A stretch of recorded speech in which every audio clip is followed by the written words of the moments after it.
Welcome to Globespan 24x7. I'm your moderator host, Vishnu Bisram. With me this evening are two eminent personalities from Guyana, the great senior counsel, Timothy Jonas of the LJP. I'm sorry, of he will introduce his party, and also with me is Mr. Vincent Alexander, a very distinguished personality who has been around in political circles in Guyana and also chairman of the Forbes Barnum Foundation in Guyana. Gentlemen, welcome. Also supposed to be on the program this evening is Mr. Timothy Jonas of the LJP. Unfortunately, we don't know what is keeping him back, but we shall begin the program without his presence, and hopefully he will join us later on. I want to thank the owner, producer, publisher of Globespan, Mr. Nohar Singh, and his technical advisor, Mr. Devin Bisram, for arranging the program for us. Tonight's theme is on economic opportunities for all Guyanese. Maybe our two distinguished personalities may not agree with economic opportunities, and perhaps they would think a lack of opportunities for all Guyanese. So let's begin. First, let me introduce myself again. I'm Vishnu Bisram. I was in Guyana over the last week or so. I just returned from Guyana only yesterday. And in traveling around the country, I must confess that I was rather surprised that people seem quite pleased with the performance of the government economically, socially, politically over the last 3 months. So, gentlemen, over to you. First, I'll give you equal opportunity to both of you. I will begin with Mr. Timothy Jonas. If you could speak on this theme of economic opportunities or lack thereof in Guyana. Well, thanks, Vish. Yes, I don't know if you started out too quickly or you were nervous about something. You sounded uncertain. So, Lenox Shuman is not here yet. He is of the Liberty and Justice Party, and hopefully he will join us soon. I am Tim Jonas of Unknown United Ghana, and I am interested at your program and interested to see how you direct us as you moderate. Economic opportunities it's such a wide concept. It has so many permutations. I think people equate opportunity with money, which isn't the case. It translates to jobs for some, to business opportunities for others. Hopefully it translates to reduced unemployment and therefore reduced crime. You spoke about government economic policies. I haven't seen definitive economic policies yet. I have seen some foreigners nosing around, speaking about building service industries like hotels. I haven't seen any development in extractive industries in our core industries. And the developments I've seen in the sugar industry are in such an embryonic stage that I don't think it's fair to make an assessment. Although I will say that when you start hiring people without a definite plan, you may well be putting the cart before the horse. There is optimism, there's buoyancy, but I haven't seen an economic plan yet. I don't know if anyone is going to correct me on that. I'd be glad to be corrected. Well, Mr. Alexander perhaps would want to chime in there, but as you know, the Vice President of Guyana, Dr. Barjak, there was on Globespan on Monday, and certainly he would disagree with you.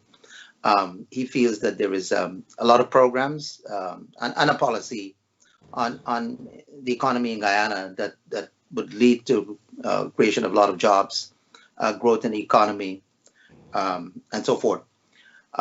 Regrettably, he's not here, so we can't question him on that.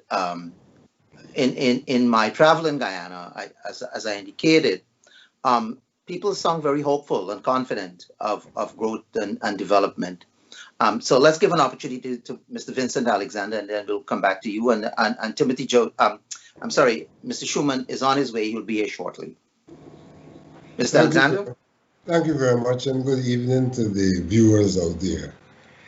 First of all, I would wish to say that I think we have to face the reality that we tend to deal with different publics. And therefore, when we make statements about what's happening in Guyana, very often is a reflection of what one public may be saying, and we don't necessarily represent the public at large. Secondly, I would like to agree with Timothy that when we talk about economic opportunities, we have to talk essentially on one hand about jobs, on the other hand about business opportunities, not necessarily in that order.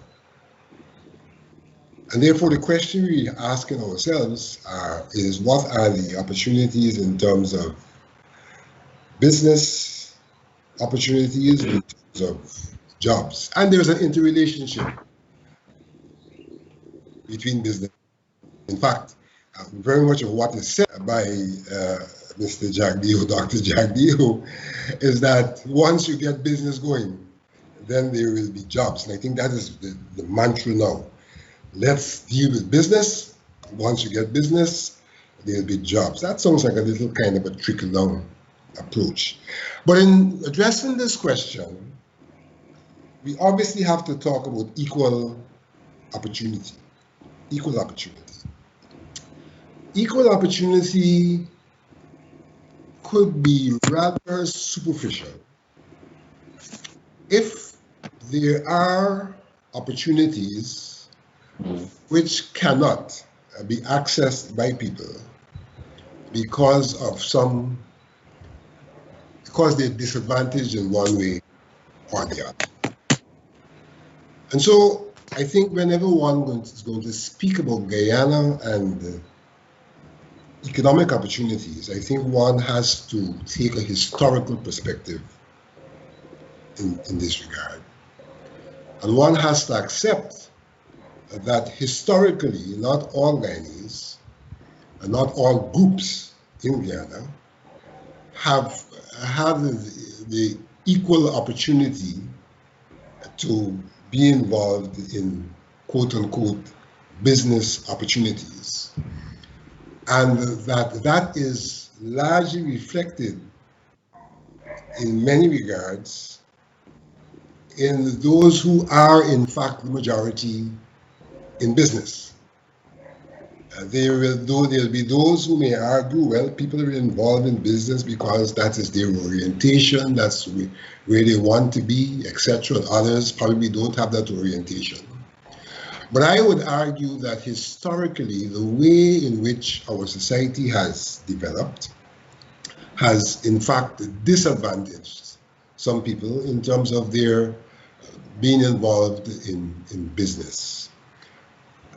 We have developed a society that has been stratified, starting from business in the first instance being controlled by the plantation owners, business in the second instance being facilitated among the Portuguese and Chinese immigrants. There were definite policies in our country and programs that sought to give those people a greater opportunity.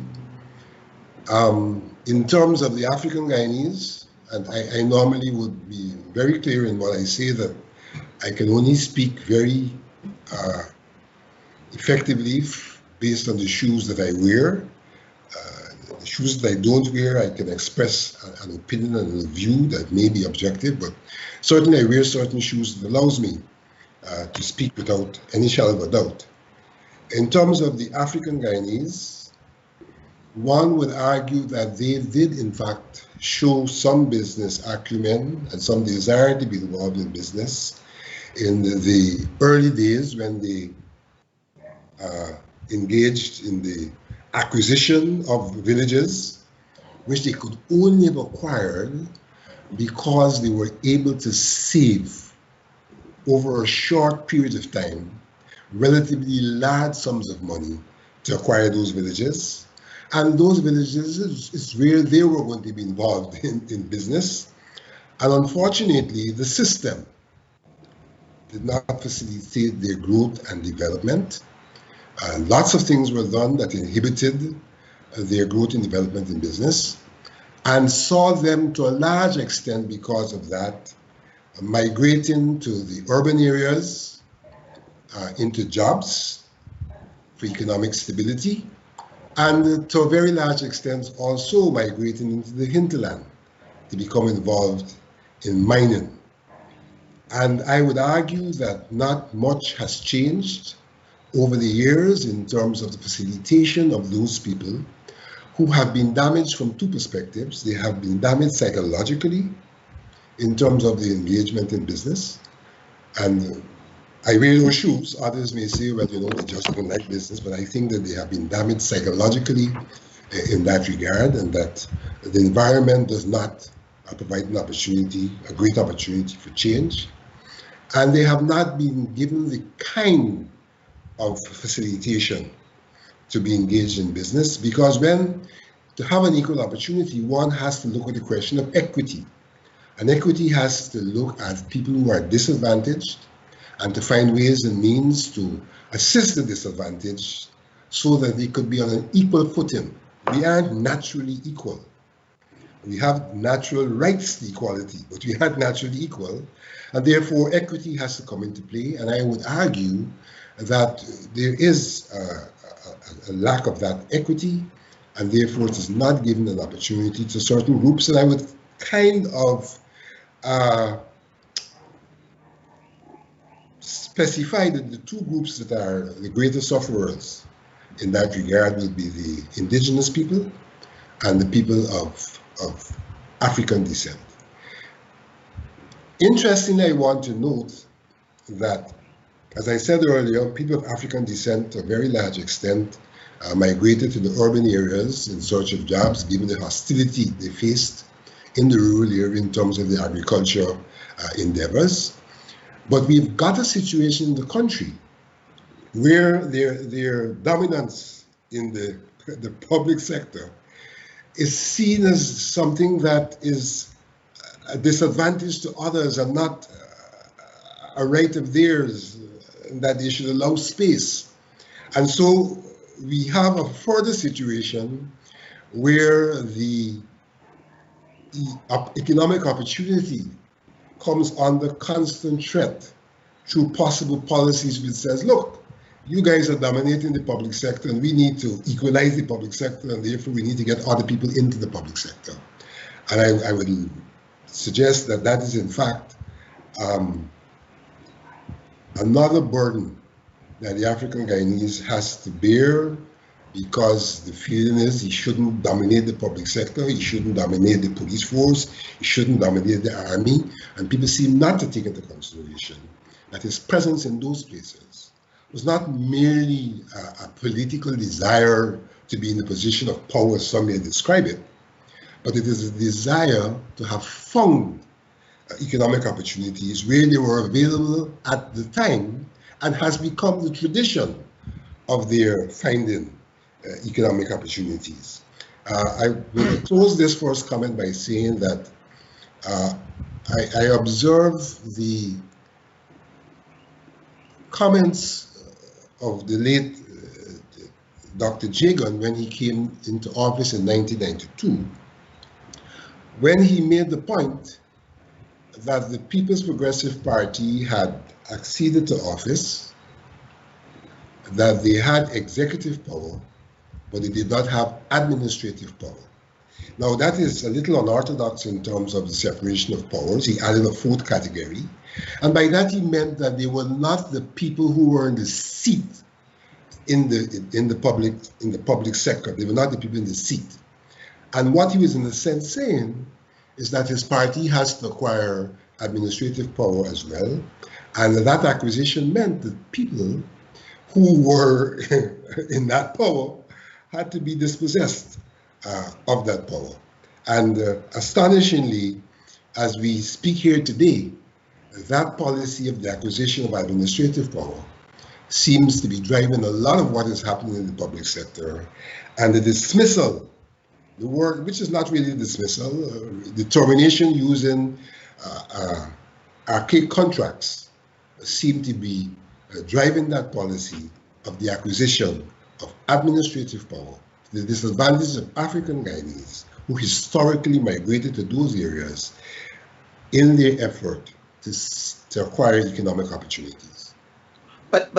But Vincent, I don't think that's what Chetty meant in 1992 when he said that the party didn't have administrative power. From my understanding of what he said was that the bureaucrats were not taking instructions from the executive for whatever reason.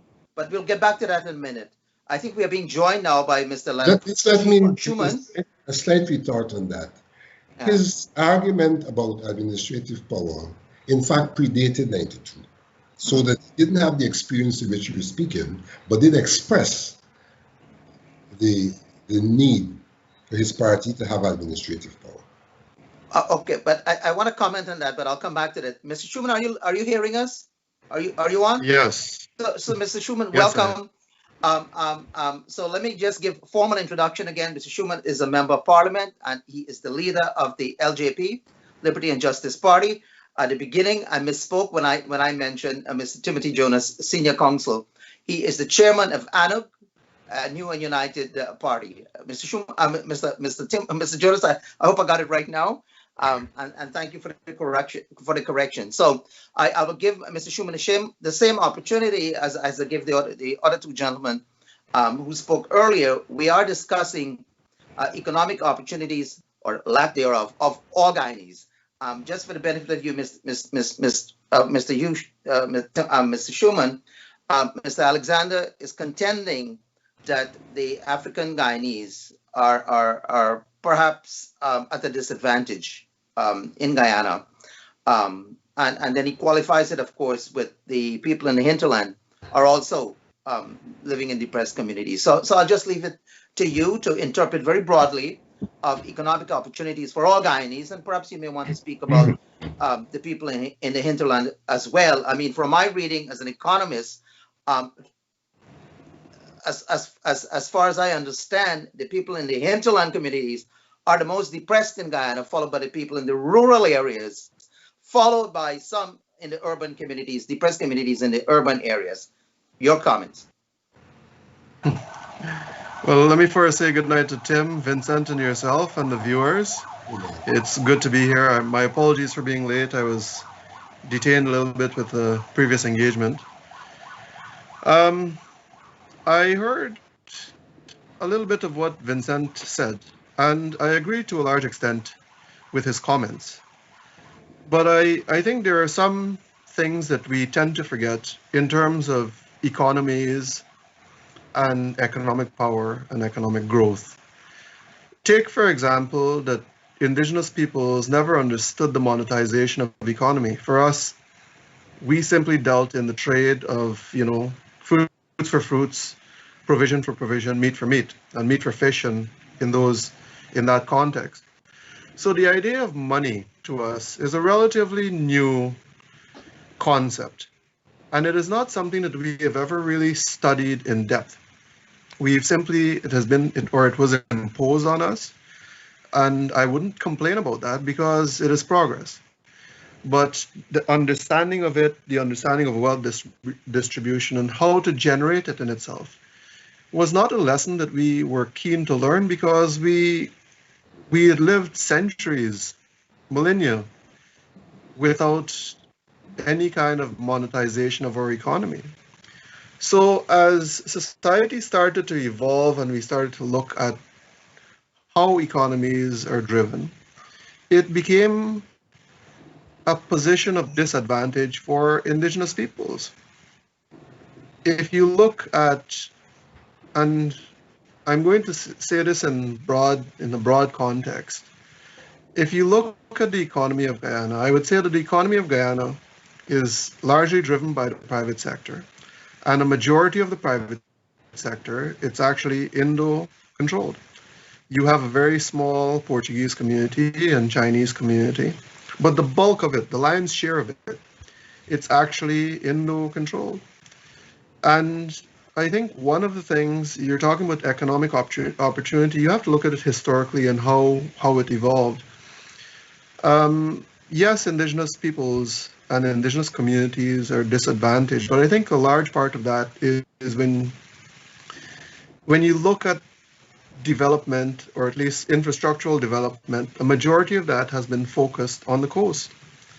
So if you've got a coastal focused economy and you never bother to develop the infrastructure for those far-flung areas, then they could never integrate into a national economic structure. And that has been one of the continuous disadvantage that those communities would have had to deal with.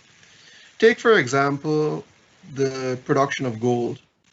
Guyana's economy depended so heavily on gold for so many years, I'd probably say decades, of which the majority of it came from regions 7 and 8.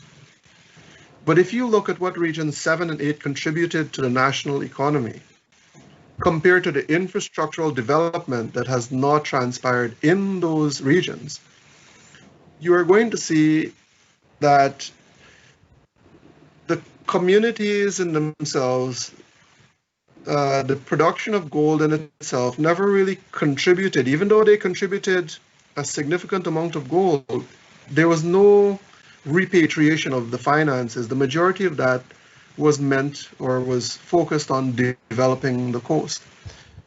So it goes back in a loop constantly. And I think a big part of it, of the lack of interest in incorporating indigenous peoples into the economy, it is simply a matter of political will. If there is no political will to want to empower people, then you're going to continue to exclude them from the economy. And I say that, the bulk of the economy will be controlled by people of Indo descent. The middle ground will be taken by people of Afro descent. And the bottom end will still be left with handouts. When you look at what has not or what have not happened in indigenous communities, you're going to see the reality of it. But I also want to disagree with you on the opening remark there, Vishnu, is that I have seen poverty in some of these coastal communities. You go to Hatfield Street, you see people living in abject poverty in shacks.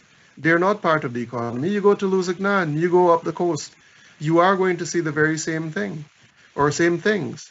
The difference between the coastal communities and those far-flung communities is simply a matter of opportunity to integrate into the economic structure.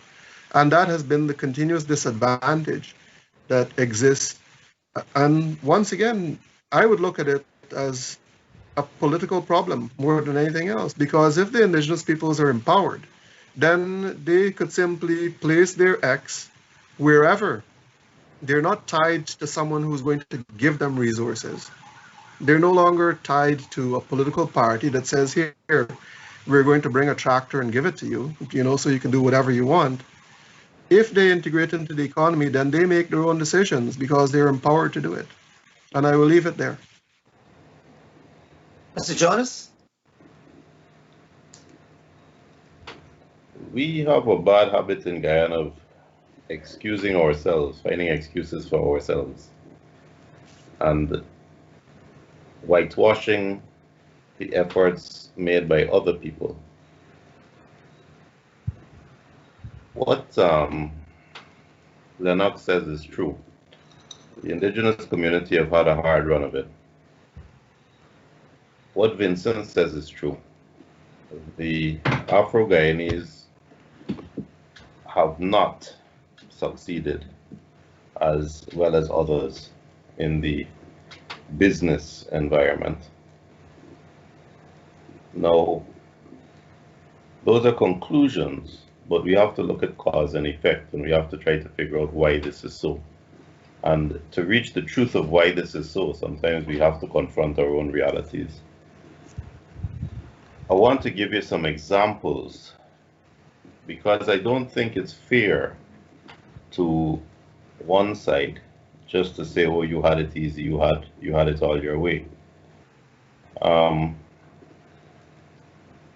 Robert Badal, very successful businessman, started out in abject poverty, coming up from Mara, up the Berbice River. Abject poverty.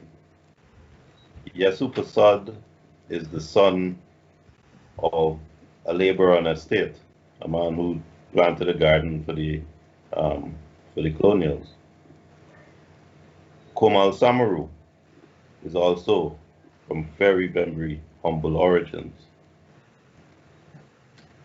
Bipat, Tulsi Prasad, these are folk who came from absolutely nothing, from abject poverty, and in the space of a generation have succeeded. And then for some of them, you see the second generation. Tulsi Prasad has now died. You see a second generation benefiting off what the previous generation did. But we mustn't ignore that these people didn't have help. Santa didn't come and give them gifts. These people worked day and night, slogged, got lucky, because a lot of people work day and night and slog, and they're journeymen and they die unnoticed. But the people that we recognize in our society as having succeeded, they did not win the lottery. They did not inherit the Queen's jewels. They worked and slogged their way. And when I look at my own people, my grandfather died a corporal in the British Guyana Police Force. Vincent is right. We go in the public sector. My own mom was a teacher.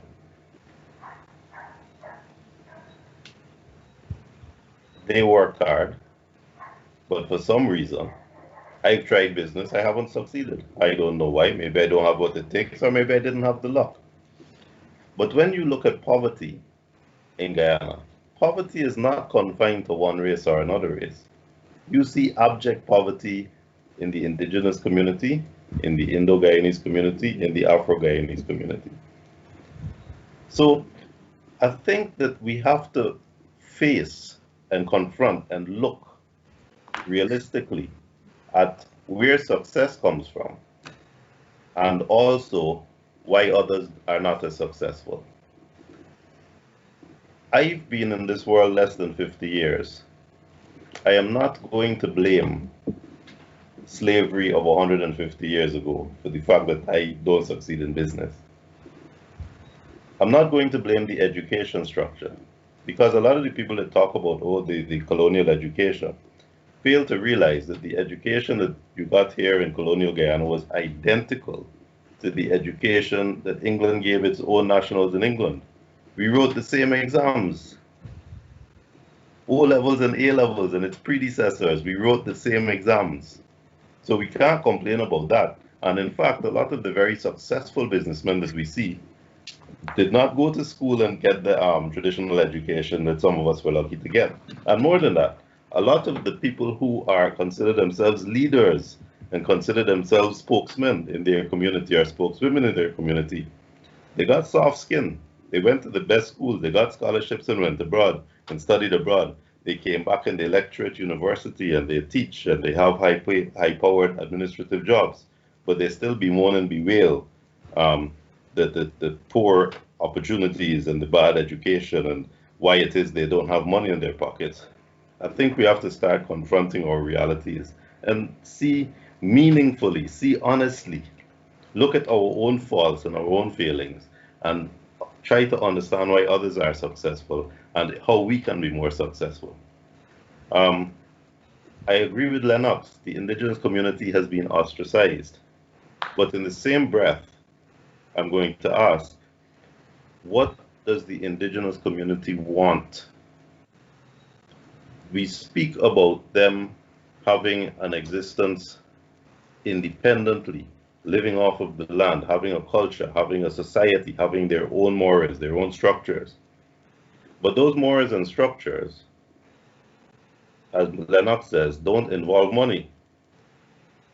But we also know that the indigenous community used to collect money to return slaves, and that the indigenous community need the medical care, the education system, electricity, water. They need these infrastructural things. So we can't say, oh, well, you're happy living like that, let's leave you like that. They need to have all the opportunities that any other Guyanese children have. And it needs to be done regardless of location, regardless of race, regardless of religion, regardless of ethnicity. But us here in this group, 3 educated people in Indo, an indigenous Guyanese who is a professional pilot, an Afro-Guyanese who is a highly educated lecturer, an Indo-Guyanese who has a doctorate, and me, a mixed-up Afro-Guyanese who is a lawyer. None of us can complain. We have to face our demons and see how to help and how to fix things. And I think it's time to discuss solutions rather than trying to blame some ancient history. I wasn't here for millennia. So I respectfully will disagree with Lenox when he says, oh, for millennia we've had this view. Because Lenox hasn't been here for millennia either. And in Lenox's very short 40 years, he has gone abroad, had a foreign education, has a solid profession, and there's no reason to talk about millennia. We have to talk about what we can do now, what our solutions are.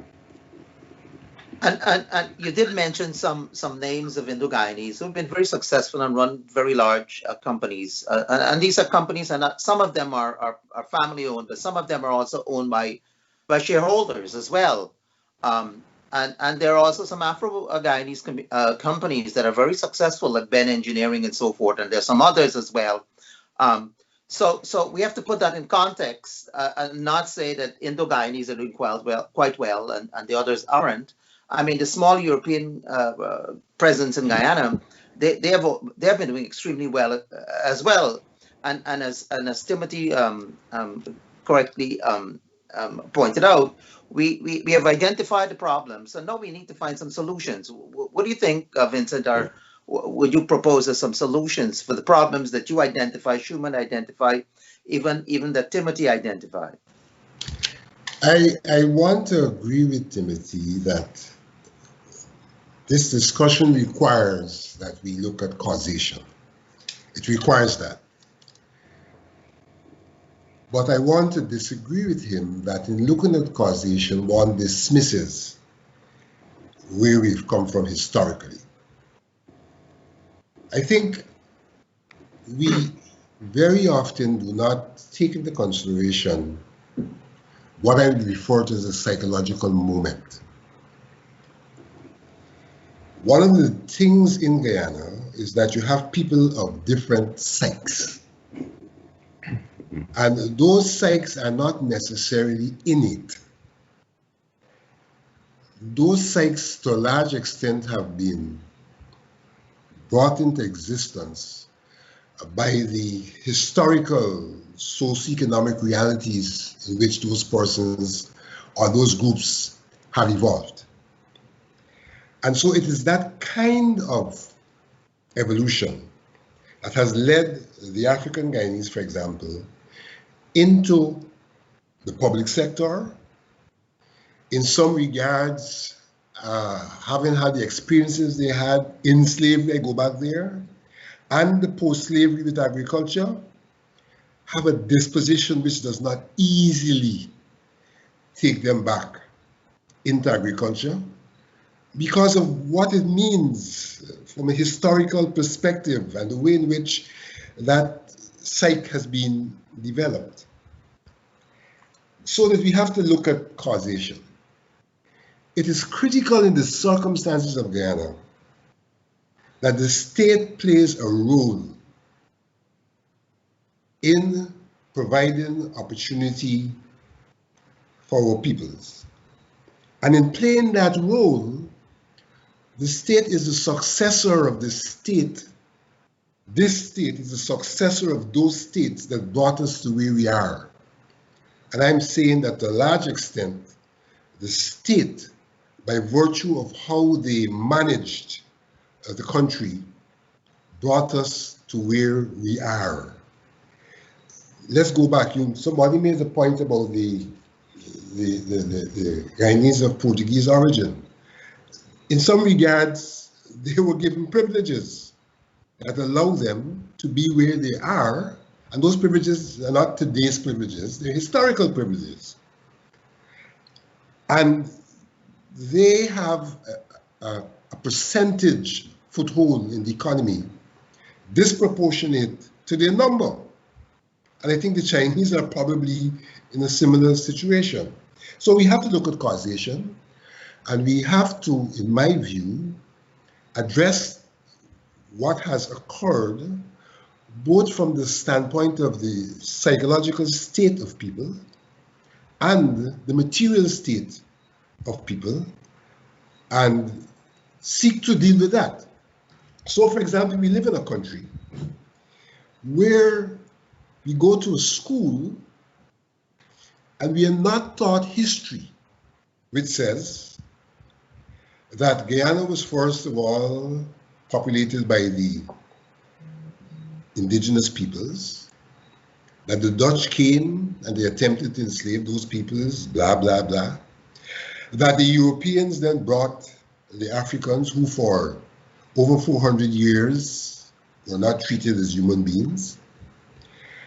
And even when they were emancipated, things were done to keep them in a certain state of oppression for the benefit of the plantation owners. And that is the state at work. And that fashioned their coming into the public sector. But very often in the public sector, we now see the public sector as the people who are the burden on the state. They're working and they're being paid high salaries, and they're the working people who are neglected. So there's an attitude also towards that public sector. And so causation is critical, and the state has got to look at the structural and institutional mechanisms that facilitates our development. And I want to introduce a concept here. We talk very often about the private sector as the engine of growth, and I believe that is so. But the private sector is not the facilitator of development. It is the engine of growth. What happens with what we grow is another matter. It is the public sector, by virtue of where it's located, and by virtue of how we define development these days, that is the facilitator of development, which includes human development. And so the state has a critical role to play in terms of the institutions that they put in place, the structures they have in place, including the education system that would allow for people to overcome inhibitions that have kept them in the straits. And I want to add that I agree that there are people of all groups that are in poverty in Guyana. But I also, in adding that, want to say that we cannot ignore the class issue when we're having this discussion, because as there are people in poverty all across, there are also people with wealth all across, and the people with wealth seem to represent a certain class, and that class is disproportionately populated. And one has to ask, why is that class disproportionately populated? Now, I don't want to take up all the time. I just want to say this. But Vincent, you know, in the public sector, ethnic composition has not changed significantly from independence to now. If anything, the composition of the African segment of the public sector has increased significantly over the years, and under the PPP administration, it certainly didn't decline significantly. In fact, it remained more or less the same as it was from 1966 to 1992, and again from between 2015 and 2020. So really, there is not much argument one can make there that the African segment of the population has worsened over that period of time. Well, you see, one, that population you're referring to has been under constant threat. That's one. But they have been under threat, but they have not been reduced. They've been under constant threat. Two, the disposition towards the public sector, in my view, does not reward the public sector in the manner in which the public sector should be rewarded for the important role they play in the facilitation of development. But under the coalition administration, they certainly should have been rewarded, and under there was some administration? rewarded. Yeah, under the coalition administration from 2015 to 2020. I'm not holding a brief for the coalition. I am saying the state, whether the coalition was in power, whether the PDP in power, I'm speaking about the structural and institutional issues under whichever government that has caused what the state of things are to be. So, you know, the coalition can take blame as well for not doing what it was supposed to do. I have no problem with that whatsoever. I would, in that regard, argue that one would have seen an attempt in the Burnham era to provide institutional and structural arrangements that were a part of the equitable engagement. And so the role he attempted to give to the cooperative sector, for example, the establishment of institutions like the Mortgage Finance Bank and more particularly the Agricultural Bank, where people could have gone and gotten loans with softer conditions than you can do, showed an attempt by him. But of course, not having said unequivocally that his policies were aimed at some kind of equalization and equity, he was pointed to as being racist and probably favoring the African Guyanese and things like that. And so one of the problems we have is that we do not, nobody, no politician in this country has confronted unequivocally the causation and the problem and said, here are policies to address that. And in the instances when they attempt to address it, they've done it in a very covert manner, to the detriment of the policies gaining support and being able to do what they were intended to do. I grew up in Port Morant, and I could tell you when I used to go to the Port Morant market, for example, I would see a lot of Africans there selling produce, and they used to come with a lot of produce from whether it was Blackbush or wherever else. And after a period of time, their presence began to reduce significantly. The children were being called away and sent to national service or to the public sector or to the security forces.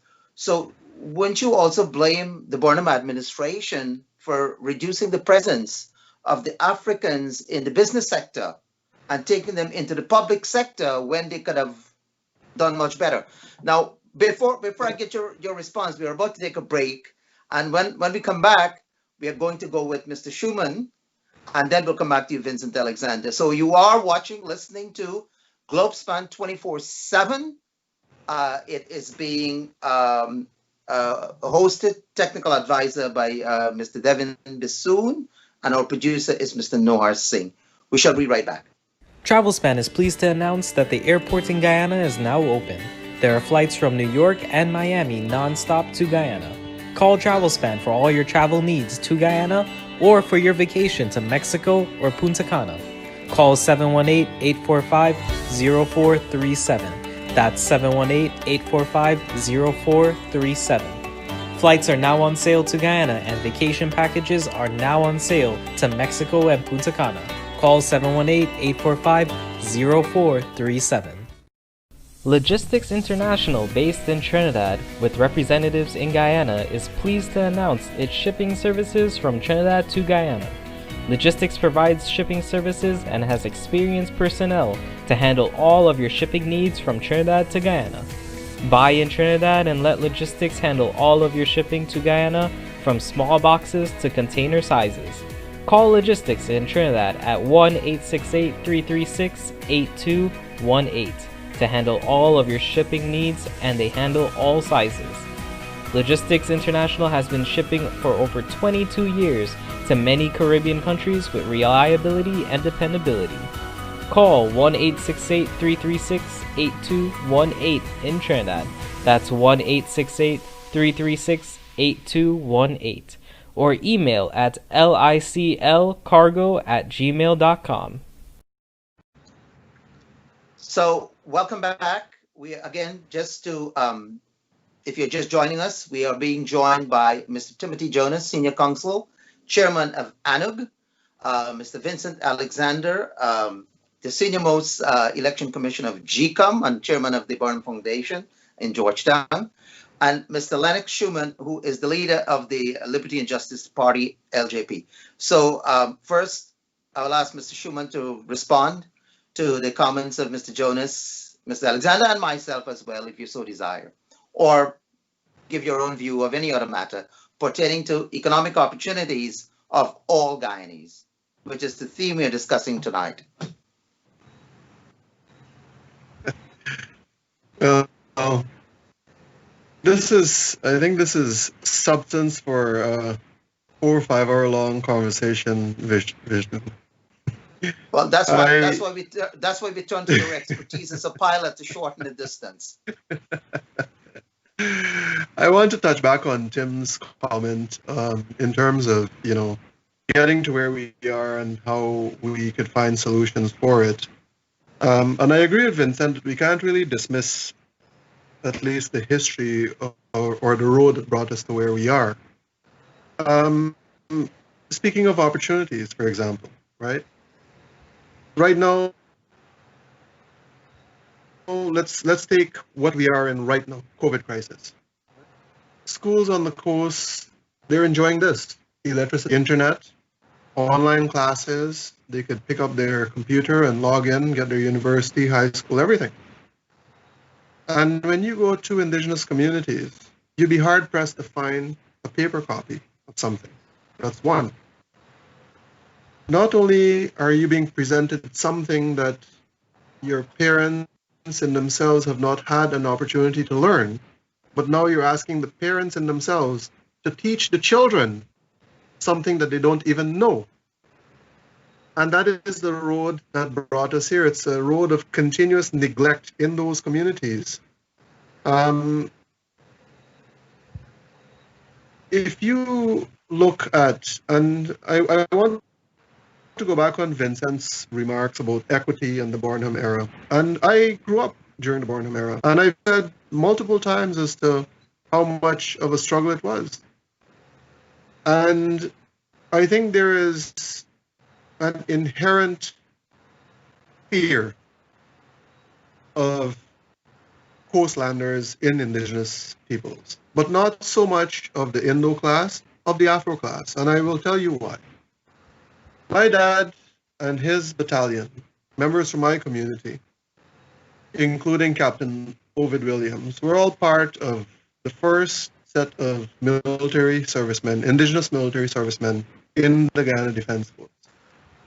And when it came time for them to be promoted in rank, members of their battalion who were of Afro descent said that if they get promoted, they're going to have an unfortunate accident on the field. One can only guess what that is, right? So if you look at the population of the force and you look at what happens in today's society, you have predominantly Afro-populated police force. They're sent into indigenous communities, and they act. By their actions, they become the new conquerors of those communities. No Bokman can't tell me anything. I am the law. I am here to do this. And even if you decide that I don't have a right to do this, then there's no one around that will address the issues that you are going to bring forth.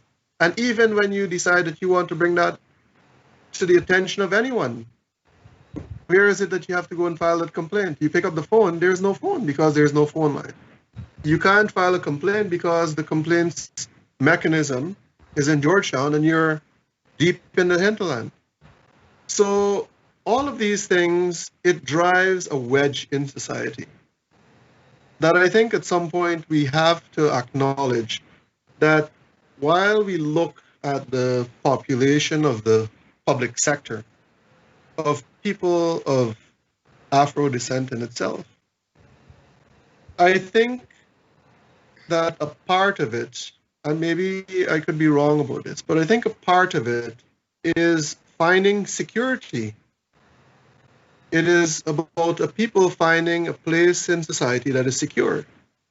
When Tim was talking about our people capturing and returning slaves for money, then all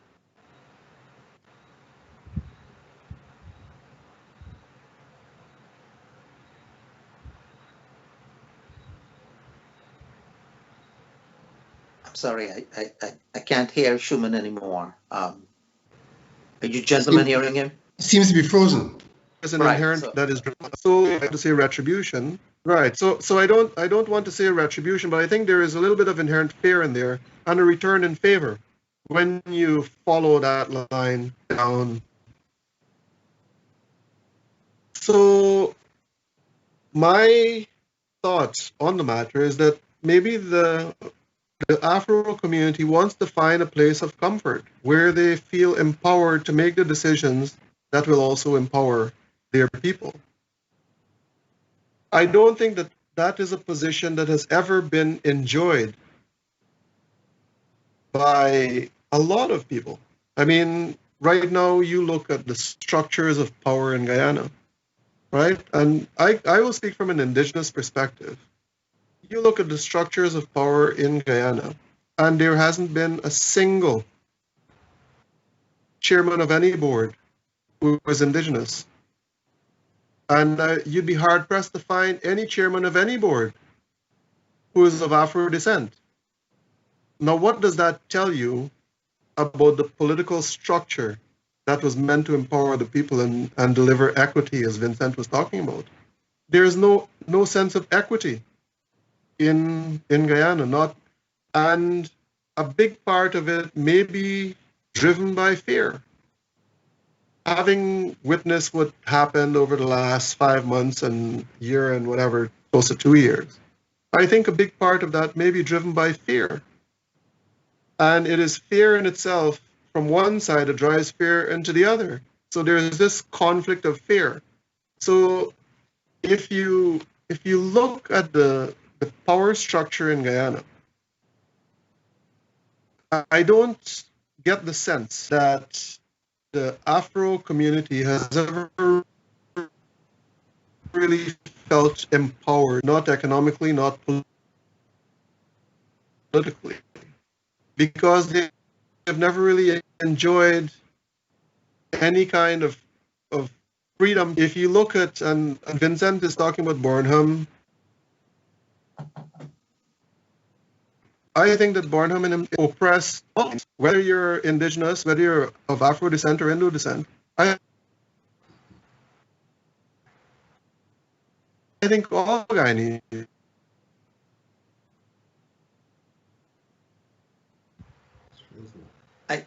Okay, so Lenox seems to be frozen, but just let me just jump a little to the diaspora in New York or even in Toronto or America or Canada.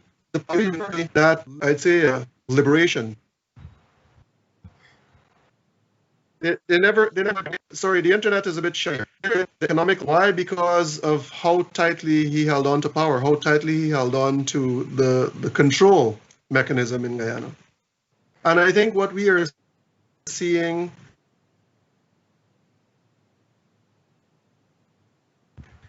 since from 1992 is pretty much the same fear that was generated the post-colonial days, the colonial days and all that stuff being transmitted on to where we are today.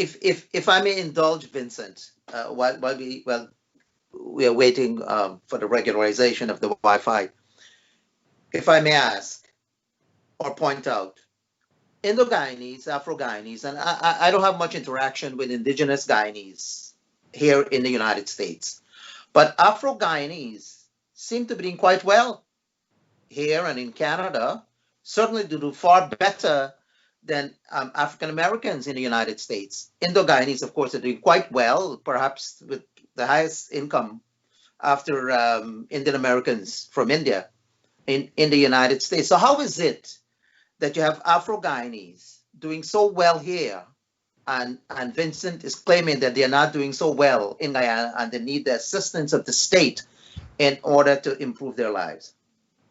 Let me say that my reference to the state is not specific to Afro-Guyanese.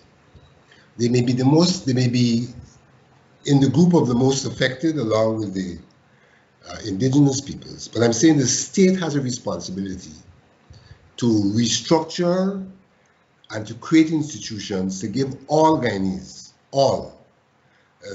that opportunity, and that given where we're coming from, equity is critical to that process. Afro-Guyanese do well in the States in professions. Afro-Guyanese are largely in Guyana also in professions. But I'm saying repeatedly that we have a disposition towards those professions. You know, we for example, we have the problem with COVID. And the government comes out with what they call a fantastic budget that is skewed towards the private sector. And the argument is, well, if the private sector grows, then everybody benefits. But the public sector, the health professionals in particular, who are facing the brunt of the problem, are told, your turn will come. So that our professionals are not treated in the manner in which professionals are probably treated in the United States. They're treated differently. You know, at one time, a professional in Guyana was seen as a petty bourgeoisie. And they were seen not as progressive petty bourgeoisies, they were seen as oppressive, regressive petty bourgeoisies. The disposition towards the professionals has not allowed them to have the kind of returns and benefits. And in fact, whenever we have economic problems, the ones who suffer first and the most, irrespective of which government is in place, are the professionals. Whether we have retrenchment, whether we have devaluation, the ones who suffer are the professionals. Now, for example, we have created a whole situation with reduction of VAT to allow people to have more income to invest. Are we going to see a reduction in prices based on that reduction in VAT? No, we're not going to see that. But what we're going to see is the same prices being imposed on the professionals who have to buy those goods from the people whose VAT has been reduced, but who are not passing on the benefit to the ordinary man. I want to get to the point you made about national service. To me, national service is the most misrepresented thing in this country. National service, for all intents and purposes, became a place for vocational education. And today in Guyana, if you were to go across the community of people who went to national service, you will see that they are largely the blue-collar people. The people who are doing plumbing, the people who are doing carpentry, and they learned those skills in national service. Also, national service fed people into the discipline services as well. And national service, we must get this clear. It was not an imposition on those people. They went to national service as a matter of choice. The only group of people on whom national service was imposed were the university graduates or university students. And they were a minority So this talk about national service being this burden imposing on people and all of that is far from the truth. And in the public that I am acquainted with, I dare say that much of that public would like to see the return of national service. Talk to Jerry Gavayo, talk to Peter Ramsarup, and ask them where they had their beginning, and if someone forced them, and what opportunity they allowed them to have, coming from national service to where they are. And talk to Dalgis Joseph. So I'm giving you a spectrum of Guyanese. No, but Vincent, there are many people, thousands, who could not get their diploma from UG or any technical institute unless they completed national service. So in that sense, it became forced upon them, really. I have agreed that the people who were forced to do national service were the people who attended the university. And I'm saying in the first instance that they are a minority of the people who did national service. That's what I'm saying in the first instance. In the second instance, I'm saying I see nothing wrong with a national service for such people from the standpoint of them being exposed to free education in a country where the attempt was being made to mobilize everyone from an ideological perspective for development. I see no problem in the role that national service played. The national service was not peculiar to Guyana. Even in the developed countries, there are things that are equated to national service. Now, the other point I want to reiterate is the disposition towards the workers in the public sector. And those are the people who, to a large extent, migrate. The people who are eligible to go into that sector and people who are already in that sector because of the manner in which the sector is treated and the fact that there are times when the sector feels under threat in terms of the presence of the people in that sector. So I go back to the argument that the state has a responsibility because it is the state that drives the process of development, even as the private sector drives the process of growth. And the process of development includes the environment for economic opportunities, which environment is both, on one hand, jobs, and on the other hand, investment. We have legislation which says that small contractors should be granted, and that's an equitable piece of legislation, should be granted a certain amount of contracts. Has it ever happened? It hasn't happened. So that tells you that there is some recognition of a problem, but the solution has not been put in place. So the problem festers.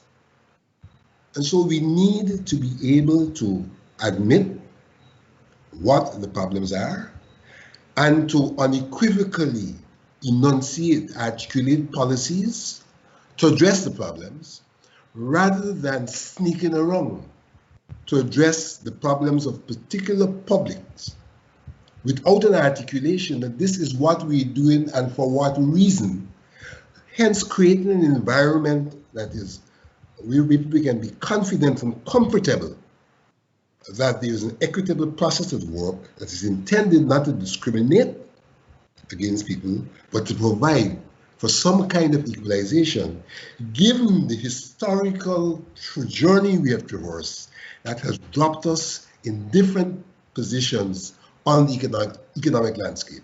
But Vincent, surely, I mean, one would agree that the public sector is not the creator of wealth in no country. I've said it's a facilitator. I never said it creates wealth, yeah, but it's the facilitator of development. And to a large extent, the public sector, the governments in Guyana have not shirked in the responsibility of inclusion and providing education to people to enter into the public sector. One can argue that there has been perhaps bias recruitment in the public sector based on ethnicity. But let's hear the view of Timothy Jonas on this. As long as we keep hiding from the truth and skewing things to excuse ourselves, exonerate ourselves, we will not achieve a solution. Let me start at the beginning. The most disastrous catastrophe that have hit Guyana economically was Forbes Burnham. In the 1960s, we were one of the more developed countries in the Caribbean. We were recognized and we were incorporated into CARICOM at that level. There is truth to what Vincent said, that at that time, there was in the economy an exclusionary system. So when you look at the officers in the army, the officers in the police, the senior civil servants, they were all colonials, they were all white. That immediately and drastically changed with independence. Independence coincided with the Martin Luther King effect in the States and the Black Power Panther movement. And it was a wonderful opportunity because immediately all of those senior officers, all of those high-ranking police commissioners all the way down, all of those senior managements in the bank, they were replaced. It was a wonderful opportunity. But then Burnham destroyed it. Because what he did is he then took control of the private sector as far as he could. So he began to nationalize. And as he began to nationalize, and the business class, people who knew how to run business, began to migrate. He began to populate those high offices with friends, with cronies, people who didn't know what they were doing. And we saw a decline of our economy between 1970 and 1985 that took us from one of the more developed in the Caribbean down to next to Haiti. We saw a contraction of every single element in our economy. Timber, gold, agriculture, fishing, everything went downhill. So that while Burnham was putting cronies, people that looked like us here, to run the sugar, to run the bauxite, to run timber, I think they called it Guyana timber back then, while he nationalized and brought it all in, the country was suffering. The education system, which was the best in the Commonwealth, which was so well regarded, deteriorated until we were a laughing stock in the early 80s, bringing in Sri Lankans because all our real teachers had migrated, gone to greener pastures. And the suffering of the public service because of Burnham's disastrous economic policies was felt across the board, no matter who you look like. So that Vincent again is right. It is the salaried people who are the most vulnerable to devaluation. It is the salaried people who are stuck in the system and lined up for oil, lined up for soap in the co-ops, lined up, suffered. And when we talk about national service, Vincent says, look at Jerry, talk to Peter. He knows so many people who benefited from national service. But this program is about wealth. And what I would ask him is how many of those people with all the benefit from national service are now tycoons, leaders in our industry from what they learned in national service, running the economy. If you ask Jerry and if you ask Peter, who were in national service and in the army, and who became successful, what they owe that success to, they're not going to tell you national service. So we need to look at cause and effect, and we need to understand that we want to blame 100 years ago because we didn't have opportunities. And when you look at the old colonial photos, you see all those boys with the Savannah hats and the short pants and they're all white, and they're all in the high-paying jobs. But they were replaced. And then something went wrong, and the disaster called for was Burnham, left Guyana in a state that we are still reeling. We're still trying to recover. Now, I agree with Vincent that the public service is not the engine of growth. It should be, and government policies should be the vehicle, the means of progress, but it isn't.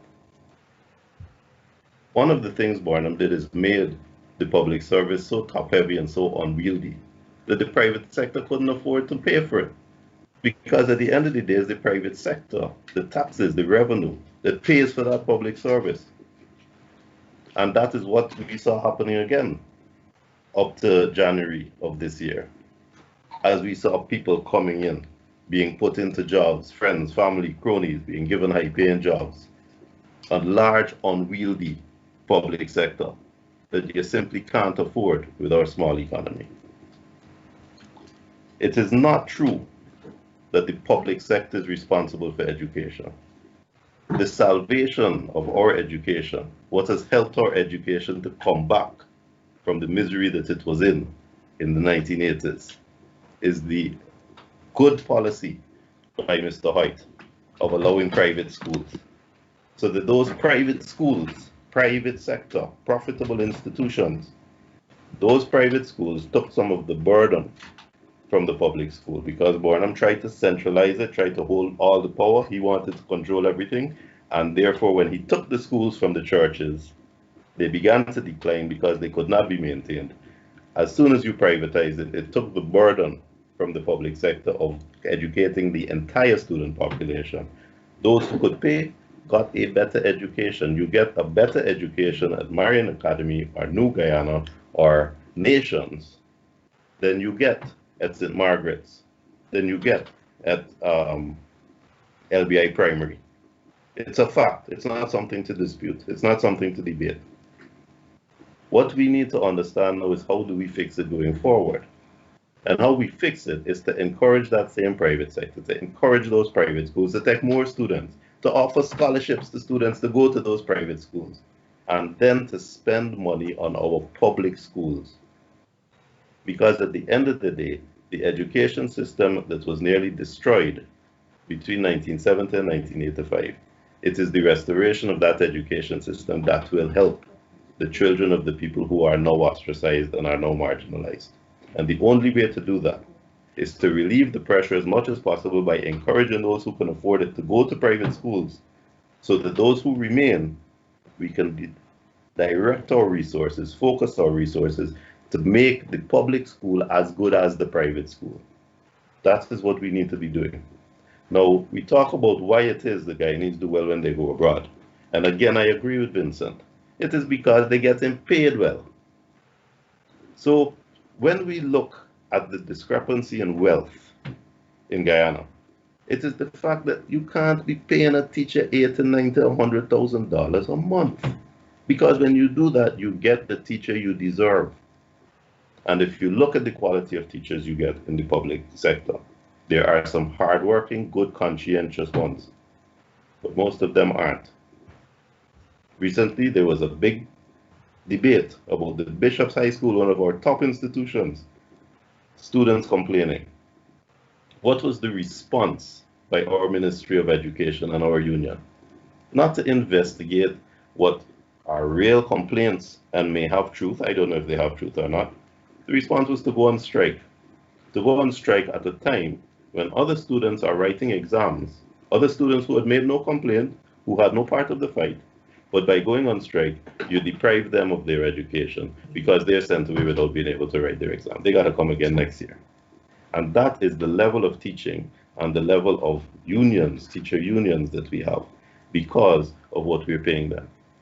Because when you pay 80, 90, 100, 110,000, that's the quality you get. Those same people will go abroad, and it's true the best and the brightest migrate. And their salaries will triple in the Bahamas, in Trinidad, in Barbados. And they rise to the occasion in New York, in Maryland, in Texas. They rise to the occasion. Their standards improve. What we need to have is we need to have a society where a teacher is so well paid that you want your child to be a teacher. When your son or daughter says, Daddy, I want to be a teacher, you feel good. Because if your child is lucky enough to demonstrate the aptitude to get through university, to get a job teaching in our public service, you know that they'll buy a house, that they'll buy a car every 3 years, that they'll take their family on a holiday every year abroad with the salary they get as a teacher. Until that happens, we will scrape the bottom of the barrel. But don't let us blame anybody but ourselves for what is going on. Because my oppressor is not from 1920 or 1820. My oppressor is from 1970 and 1980. Because I lined up, and I remember that. And no one can tell me that we had a worse situation than Barbados, where we know Guyanese used to go to Barbados and bring back flour, bring back cheese. The Bajans didn't have the resources we had. The Bajans weren't any different from us. They didn't have a different education system. And we suffered. And we need to understand where our faults are and where our cures are. And our cures: pay our teachers, pay our police, pay our nurses, reduce the size of the public service. And if you pay them, you will have greater competition for those jobs, and you will reduce the wealth disparity. And those same people that you're paying as police, as teachers, will have the wherewithal to send their children to private school, will be able to elevate their children so that they have the opportunity. Because this thing is not about subsidization. Burnham tried that, it failed. We are still trying to recover debts that were not paid by people who borrowed money from the Agriculture Bank and those other banks that gave away money to friends and family again. Subsidization is not the way to do it. Opportunity is the way to do it. By allowing people to give their children the opportunities because they are paid doing a good job, competing in an open market. That is how to do it. And as a reminder, in the 60s, everyone, when I was growing up, aspired to become a teacher or to work in a bank. And if one look at examination results in recent years, the private schools seem to be doing better than the public school by far. So something needs to be studied of why these private sectors do much better than the public sector. Just for identification, you are watching or listening Globespan 24x7. Mr. Shuman? Absolutely, thank you. We seem to be having a little difficulty with I'm going to say that I completely agree with him on it's an internet issue. It's not much else I can do. That is okay. Liberalization of the telecommunications in Guyana. again, private sector as opposed Yes. to the public sector. So I agree with what Tim spoke about in terms of education. And it is something that I have trumpeted in terms of alleviating a variety of ills of society. If we are to look at the majority of our problems, His Holiness the Dalai Lama said that the majority of our problems are driven by envy, right? You look at someone, you envy them, and then it's a self-generating instrument that pretty much denies us a full and happy living. And I go back to this, that education in itself would alleviate a lot of issues, which Tim just spoke about. When we think of the private sector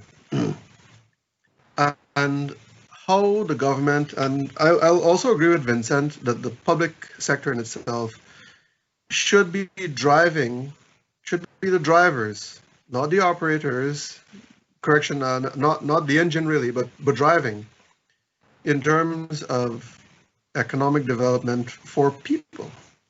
If you look at, for example, the Toronto District School Board, arguably one of the most prestigious school boards in the world, the richest pension fund in the world, that they have invested their pension globally in infrastructure. They own shares in airports, bridges, railroads, everything.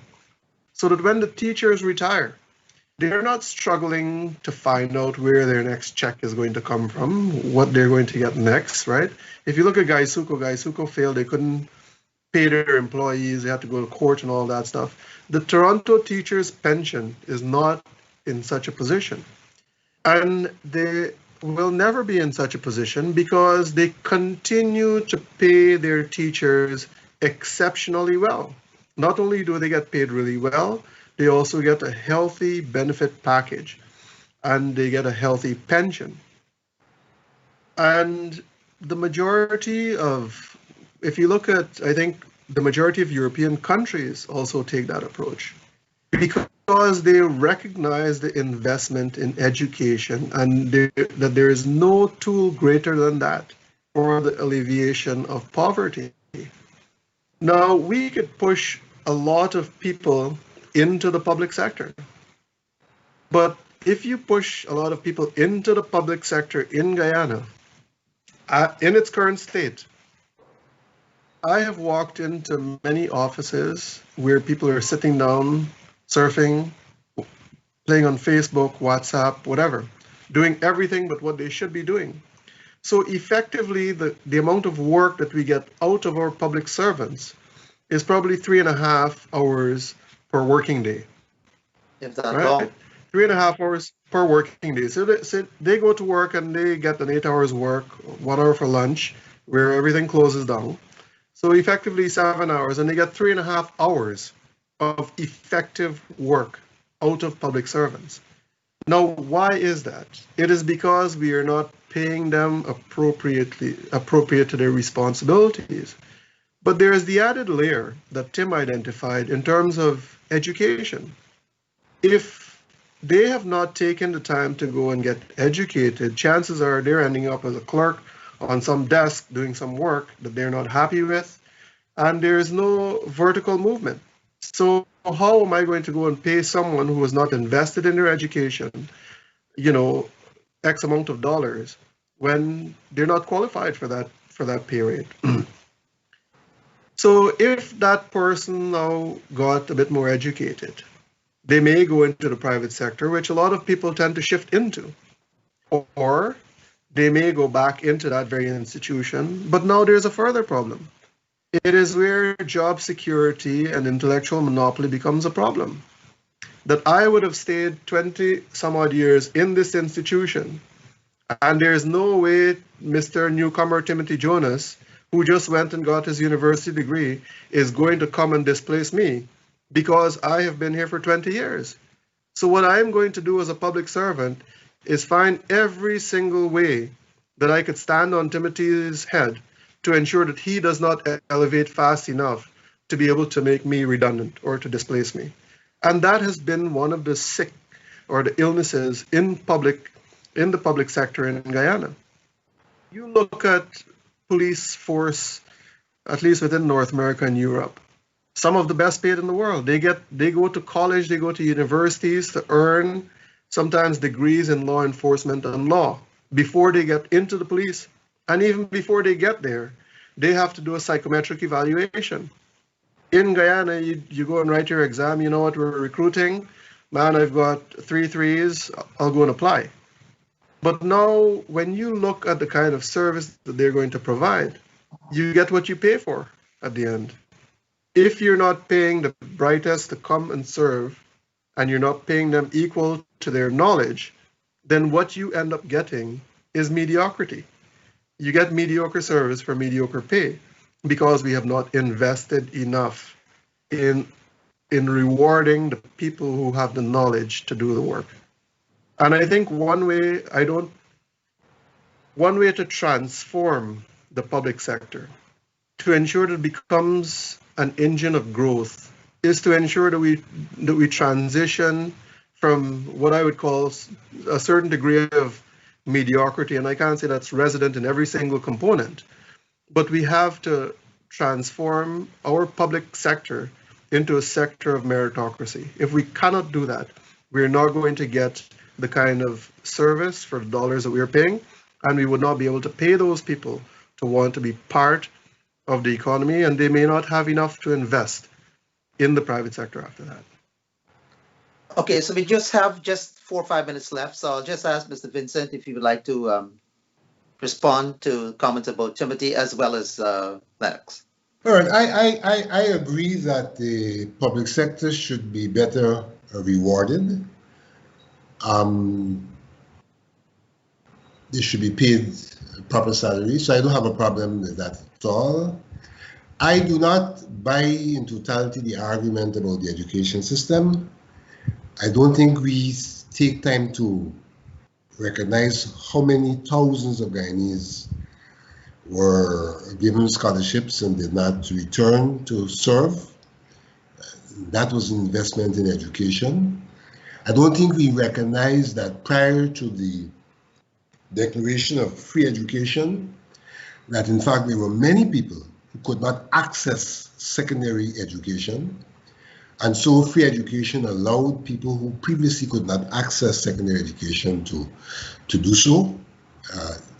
I know of those lived experiences, so that there is some merit in free education.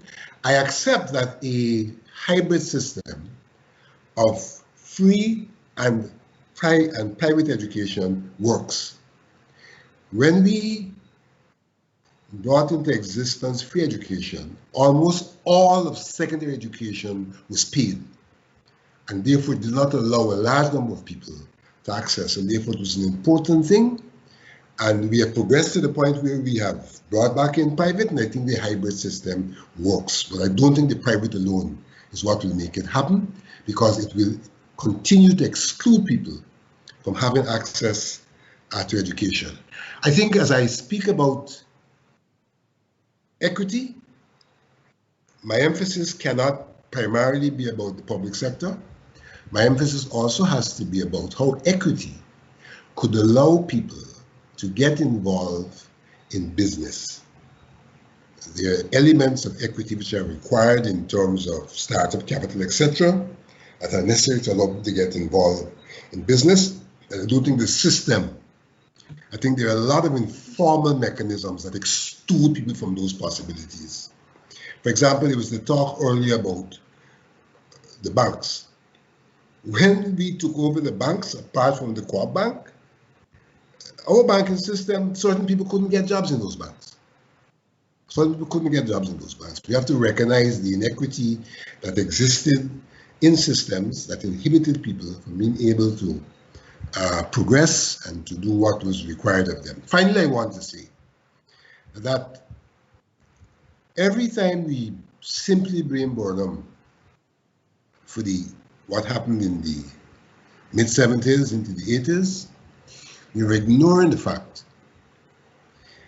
that one, what Burnham did in terms of nationalization, the entire political directorate at that time, in principle, had no problem with what he was doing. That's one. But secondly, many of his problems had to do not only with internal systems, but with the fact that he came up against a world order that was not prepared to allow countries like Guyana to break free.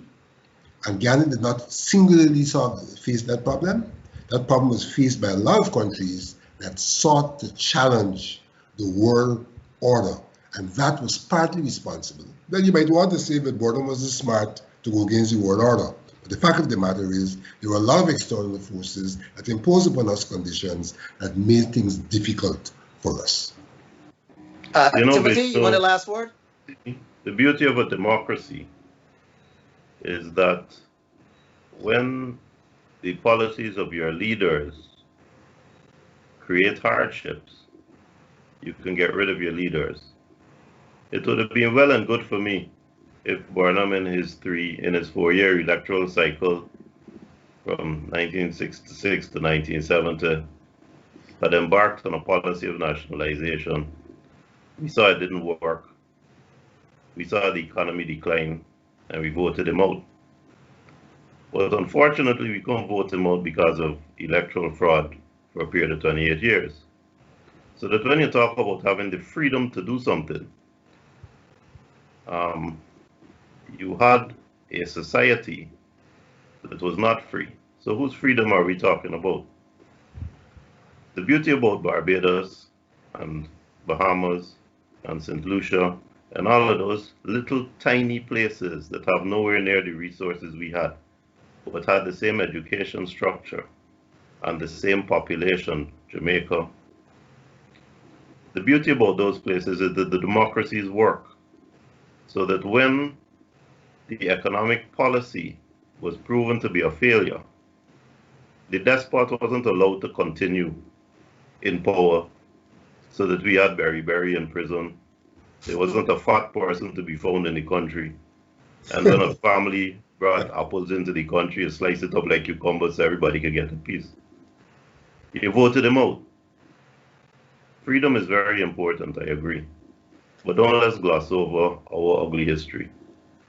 We have been oppressed, and I agree with Vincent. There was a time in the banks that some people couldn't get a job. That's before 1966. By 1970, there was a time in the bank those same people couldn't get a job. That's correct. Yeah. The shoe was on the other foot, and there was mass migration, and that was adjusting. That adjustment was necessary. But I can't sit here as a man approaching 50 to try to talk about oppression of a generation before me, when the majority of Guyanese are 30 and younger. So let's talk about the fact that in 1960, you'll have to look a certain way to work in the bank or the insurance company. That changed in 1970. We're in 2020. In 2020, we are still next poor state after 50 years of oppression by two groups of governments. And we have to discuss how to fix it. And the way to fix it is not to try to put blame on someone else. It is the time to find and face our demons and confront them and fix things. Gentlemen, I have to make that the last word. I want to thank all three of you. Vishnu? Yes. Go ahead. I want to drop a last word, if I may, and I quite agree with Tim. Go ahead. Tim made a very, very powerful last statement there, that we have been oppressed by two political forces. And for people to think of the future of Guyana, they need to start thinking about a third political force. I will leave it there. Well, you get your advertisement in. Listen, I want to thank you three eminent, distinguished personalities here. Mr. Timothy Jonas, Senior Counsel, Chairman of ANUG, and the esteemed Lenox Shuman, Member of Parliament, Deputy Speaker of the National Assembly, Mr. Vincent Alexander, longtime Chairman of GCOM and the Chairman of the Burnham Foundation. I am Vishnu Bisram. I really want to thank you all very much for entertaining the crowd and for listening to me as well. You are listening and watching Globespan 24x7, produced and owned by Mr. Noor Singh, with technical advisor Mr. Devin Bissoon. Thank you all very much again for watching us and listening to us. May you have a very pleasant evening and pleasant rest of the week. Thank you again.